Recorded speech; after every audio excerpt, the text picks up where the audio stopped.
그러면은 경매에만 민사집행법에만 인도명령 신청제도가 있는 거예요. 그 외에는 그 공매도 인도명령 신청제도가 없기 때문에 사람들이 공매 안 가는 거예요. 그리고 최악이 높기 때문에 공매는 기본적으로 왜 공매가 진행되는 거죠?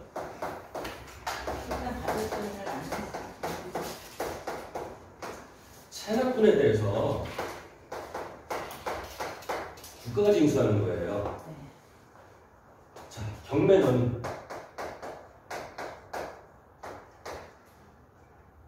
어떠한 금전이라는 부분에서 사인이 될 수 있고 법이 될 수 있고 나름대로 채권을 회수하기 위해서 절차를 거치는 거죠.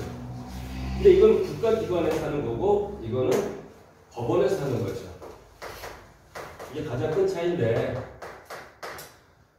공매는 기본적으로 이것보다는 체납분이기 때문에 큰 체납이 아닐 경우에는 재산세 같은 것 때문에 공매가 들어갈 수 있어요. 그럼 이 사람이 기다렸다가 갚을 수가 있어요. 수월해야. 상속세라든가 아니면 어떤 큰 금액 같은 경우는 못 갚을 수 있겠지만 기다리다가 그냥 그 이때쯤 되면 갚아야 되겠다고 해가지고 추가액은 50%이 넘어갑니다. 그러니까 사람들이 진이 많이 빠지죠. 공매라고 그래가지고 이것도 경매처럼 물건 검색해가지고 나는 권리분석 해야 되는데 입찰해야지라고 했는데 취하가 돼버리는 경우가 많아요. 그래서 사람들이 공매에 많이 들어가지 않습니다. 체납을 얼마나 적게 제가 말씀드렸지만 100원이 됐든 1000원이 됐든 간에 안 갚으면은 물론 통장 압류가 될 수도 있고 자동차 압류가 될 수도 있고 뭐든 카드 정지시킬 수도 있고 하지만 금액이 좀 큰 부동산이 들어온다는 얘기인 거예요. 그러면은 이 국가기관에서 일단 압류를 걸게 되면 일단 집행은 어디서 하느냐? 이거는 경매는 법원에서 하지만 이거는 국가에서 압류를 걸게 되면 캠코라는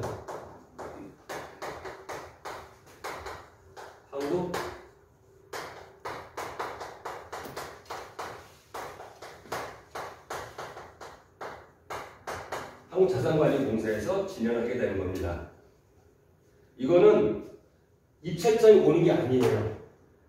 온비드라는 시스템을 통해서 송금해서 집행하는 겁니다. 이건 당일날 사겠다는 사람들이 법원에 참석해서 입찰표를 작성하고 진행하는 거지만 이거는 월요일부터 수요일까지 입찰 기간제예요. 이때까지만 내가 쓰고 싶은 금액을 해가지고 온비드라는 곳에 송금해주면 거기서 가장 높은 사람한테 가게 되는 겁니다. 근데 지금 말씀드리는 거는 취향이 높고 여기는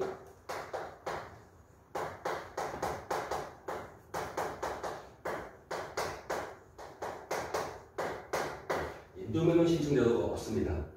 공매도 집이 나올 수 있죠. 상가가 나올 수 있죠. 그렇다 그러면 거기에는 점유자가 있을 수 있겠죠. 소유자가 있을 수 있고 세입자가 있을 수 있겠죠. 똑같습니다. 물건은. 단지 주체가 얘냐 차일 뿐인 거예요. 이왕이면 내가 상가나 주택을 받았을 때 점유자가 있을 경우에 내보내기 힘들잖아요. 사연들이 있는 사람들인데. 그렇죠? 그랬을 때 인도명령 신청제도가 없다는 얘기는 뭐냐? 내가 직접 명도 소송을 집행해야 된다는 겁니다. 이 소송 말 그대로예요. 그럼 그게 가능하죠. 어차피 건물이나 주택이 있을 사람들이 기존에 있던 사람 있으면 안 되는 거예요. 왜? 점유권이 바뀌었잖아요. 그렇기 때문에 자진해서 나가지 않을 경우에는 부득불 소송을 가야 됩니다. 변호사를 선임해서 물론 셀프로 할 수도 있겠지만 변호사 선임해서 기간도 길고 인사죠. 인사. 그러니까 굉장히 어려움이 따른 거죠. 그래서 공매를 많이 피하는데 수익률은 공매가 더 높습니다. 왜? 경쟁자가 별로 없으니까. 경매는 경쟁자가 많기 때문에 금액이 올라가는 거고 공매는 사람들이 많이 모이지 않기 때문에 수익률은 좋아요. 자, 이제 우리 경매를 많이 배웠으니까 이런 차이인데 지금 아까 말씀드린 부분에서 인도명령 신청제도가 있느냐 없느냐 이건 민사집행법에만 있습니다. 원래 민사집행법이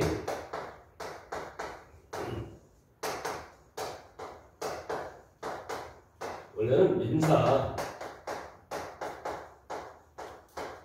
소송법 7편. 네.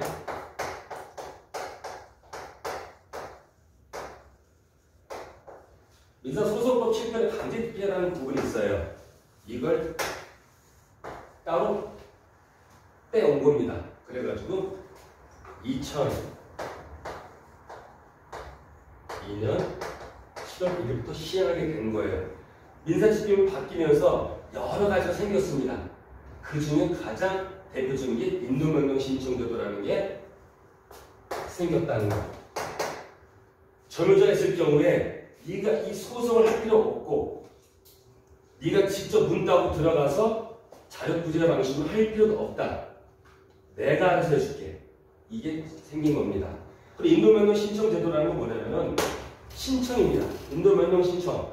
인도 건네달라라고 명령을 해서 신청하면 여기서 법원에서 결정하게 되는 겁니다. 그러면은 인도명령 결정문이라는 걸 집행권을 가지고 이 사람들한테 보여주고 그래도 안 나가면 그 결정문으로서 집행문이기 때문에 왜? 법원에서 나가로 결정문을 했다는 거는 결정문은 판결문이랑 똑같은 거예요. 신청사건이기 때문에 결정문으로 나왔을 뿐인 겁니다. 그거 가지고 안 나가게 되면 이제 강제 집행이라는 부분을 실질적으로 하는 거예요. 오늘 그걸 말씀드리려는데 오늘은 좀 실무적인 부분을 말씀드리겠습니다. 자, 그렇다면은 인도명령 신청제도는 제가 예전에 한번 말씀드렸고 또 궁금한 건 제가 여쭤보면 되지만 그럼 명도소송이라는 게 뭐냐? 실무적인 부분 잠깐 말씀을 드릴게요. 이 명도소송은 기본적으로 어떤 경우에 명도소송을 해야 될까요? 경매가 아닌 경우는 다 명도소송이에요. 경매가 아닌 경우. 자, 첫 번째 예가 뭐가 있을까요?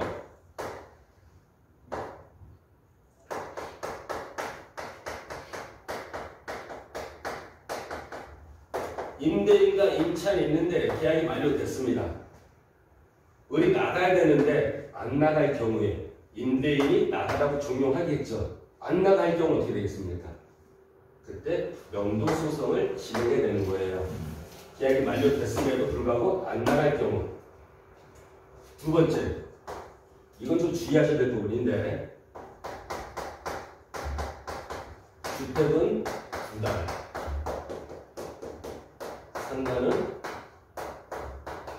3개월치에 대한 월세를 안 내게 되면은 즉 임대인은 임차인한테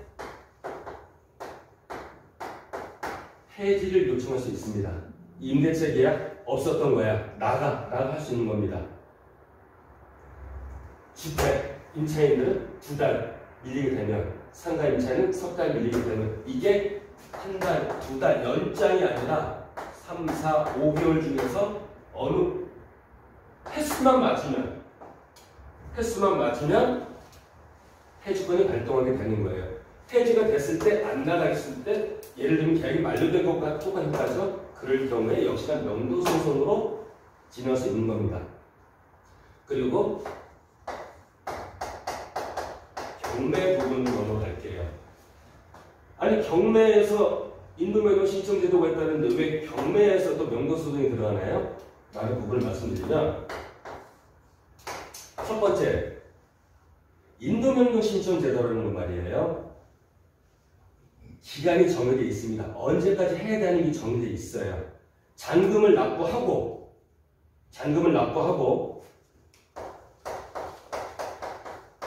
6개월 내로 인도명령 신청을 해야 됩니다. 이 기간이 지나가게 되면 권리를 역시 쓰지 않았을 경우에는 그 권리를 주장하지 못하는 거예요. 그러면 인도명령 신청제도를 쓸 수 있었던 부분을 6개월 넘어감으로써 명도소송을 진행해 되는 겁니다. 그리고 두 번째, 내가 낙찰을 받았어. 잔금도 냈어. 소유자가 됐어요. 그런데 점유자가 있어. 세입자가 있어. 근데 내가 새로운 세입자를 구하기 귀찮기도 하고 좀 뻘쭘해. 그래서 기존에 있던 세입자와 재계약을 했을 경우에 여기는 기존 세입자와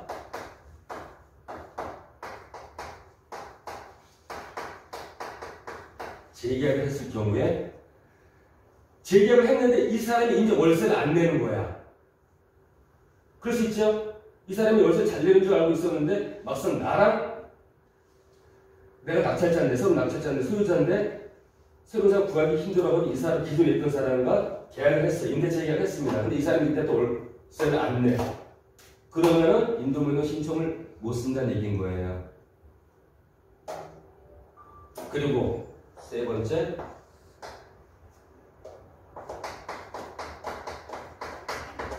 선순위 임차인이 있을 경우에, 선순위 임차인은 물론 대항력 있는 선순위 임차인은 내가 못 쫓아냅니다. 그 사람 권리가 있어요. 근데 선순위 임차인인데 가짜인 선순위 임차인들 있죠. 이 사람은 자기가 일부러 지금 버티고 있는 거죠. 이럴 때는 인도명령 신청제도를 쓸 수가 없습니다. 어차피 그 사람 권리가 있다고 판단하기 때문에 소송으로 가야 되는 거예요. 그러다 명도 소송을 해서 진행이 되는 겁니다. 자, 여기서 하나 또 말씀을 드릴 게 뭐냐면은 인도명령 신청제도라는 게 잔금을 납부한 새로운 낙찰자가 쓸 수 있는 겁니다. 그런데 내가 만약에 이 갑이라는 목적물을 취득을 했어요. 소유자가 됐어요. 이거를 받자마자 한 달 내로, 예를 들면 한 달 내로 병이라는 사람한테 팔아버렸어. 이 사람이 세입자가 안 나가기 때문에 이 사람 인도명령 신청제도를 통해서 이 사람 전 세입자들이랑 소유자를 내보낼 수 있었는데 이 사람이 만약에 한 달 뒤든 아니면 짧게라도 뭐 다음 날이라도 병이라는 사람 팔았어. 이 사람 인도명령 신청 쓸 수 있겠습니까? 못 쓰겠습니까? 못 씁니다. 명도 소송을 해야 돼요. 왜? 이 인도명령 신청제도라는 것은 일심 전소권입니다. 새로운 낙찰자가 점유자를 내보내기 위해서 법원에서 도와준 어떤 부분인데 그거는 그 텀에서 새로운 낙찰자, 새로운 조인됐을 때 일심 전소권으로 해서 이 사람한테만 주어지는 권리이지 이게 한 달에 걸치면 근데 여기서 이 병이라는 사람이 특정 승계인이고 포괄 승계인이 있는데 이 포괄 승계는 왕방을 상속받았을 경우에 아니면 합병이라든가 기업 같은 경우는 개인 같은 상속을 해주고 상속받았을 때는 인도명령 신청이 가능합니다. 근데 이 특정 승계는 매매라는 얘기인 거예요. 이와 같은 얘기인 거랍니다. 이럴 때는 일심전소권, 얘한테만 주어졌던 권리이기 때문에 얘한테는 그 권리가 넘어가지 못합니다. 여러분들 자격증한테 대여해주면 됩니까? 안 됩니까? 안 되죠. 안 돼요. 그런 게 일심전소권인 겁니다. 의사 면허증 왜 땁니까?